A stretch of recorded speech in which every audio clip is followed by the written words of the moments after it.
গাইবান্ধায় বাড়ির সীমানা নিয়ে বিরোধের জেরে প্রতিপক্ষের ছুরিকাঘাতে কলেজ শিক্ষার্থী ফাহমিদ রুম্মন নিহত হয়েছেন। এ ঘটনায় তার বড় ভাই ফারদিন রুহিত আহত হয়েছেন। রোববার ৭ জুন রাত ৯টার দিকে সদর উপজেলার ত্রিমোহনী এলাকার পেয়ারাপুরে এ ঘটনা ঘটে। নিহত ফাহমিদ রুম্মন গাইবান্ধা সরকারি কলেজের অনার্স প্রথম বর্ষের শিক্ষার্থী। আহত ফারদিন রুহিত তারা দুজনই ওই এলাকার মৃত ফারুক ইসলামের ছেলে।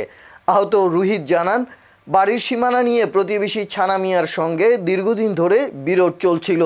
সম্প্রতি আমিন দিয়ে জমি পরিমাপ করে তারা বাড়ির সীমানা নির্ধারণ করেন। নির্ধারিত সীমানায় দেয়াল নির্মাণ করতে গেলে প্রতিবেশী ছানা মিয়া বাধা দেন এবং তার মা ও ছোট ভাই রুম্মনকে মারধর করেন।